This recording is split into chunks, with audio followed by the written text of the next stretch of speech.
نحمده ونصلي ونسلم على رسوله الكريم اما بعد اعوذ باللہ من الشیطان الرجیم بسم اللہ الرحمن الرحیم قال يا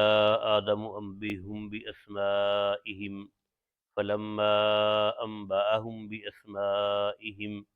قال ألم أقل لكم إني أعلم غيب السماوات والأرض وأعلم ما تبدون وما كنتم تكتمون وَإِذْ قُلْنَا لِلْمَلَائِكَةِ اسْجُدُوا لِآدَمَ فَسَجَدُوا إِلَّا إِبْلِيسَ أَبَى وَاسْتَكْبَرَ وَكَانَ مِنَ الْكَافِرِينَ۔ صدق اللہ مولانا العظیم وصدق رسولہ النبی الکریم الامین، ونحن علی ذلک لمن الشاہدین والشاکرین والحمد للہ رب العالمین۔ پھر نہایت ہی محترم مکرم معزز دوستو، السلام علیکم ورحمۃ اللہ وبرکاتہ۔ سورہ بقرہ کی آیت نمبر 33 اور 34 میں نے آج تلاوت کی ہیں۔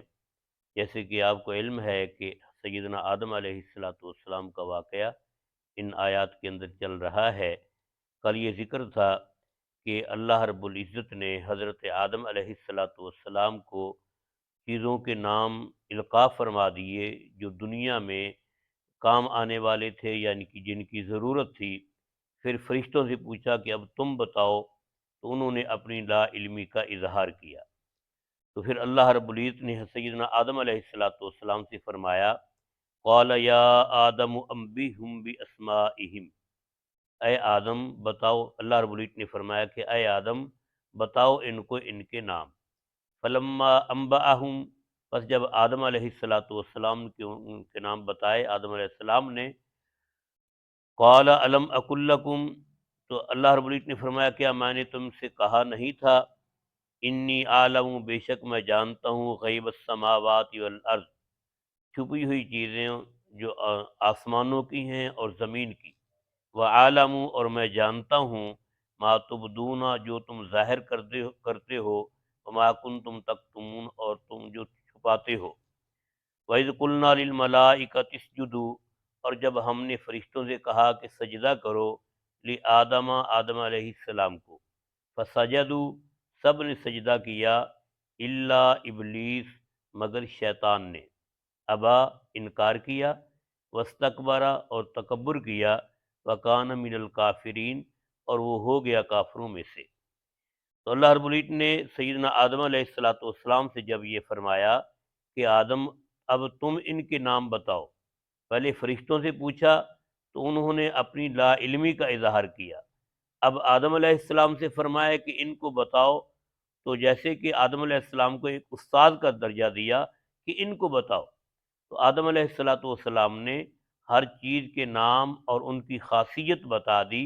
جو زمین میں کام آنے والی چیزیں تھیں اور جو خلافت کے لیے ضروری تھی۔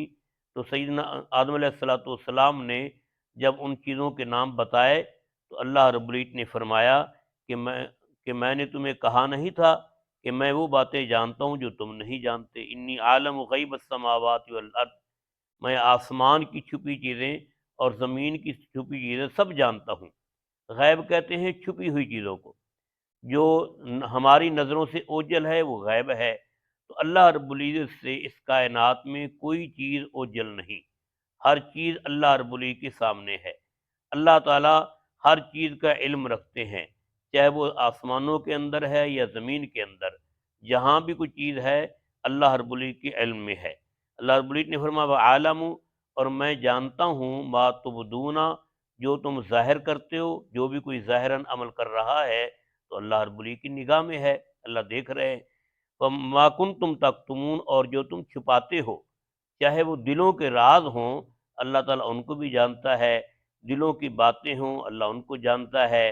جہاں بھی کوئی ہے اللہ تعالیٰ اس کو دیکھ رہا ہے۔ پھر اللہ رب العزت نے فرشتوں کے سامنے آدم علیہ السلام کی جو ہے اکرام اور اعزاز کے لیے ان کو حکم دیا کہ آدم علیہ السلام کو سجدہ کرو۔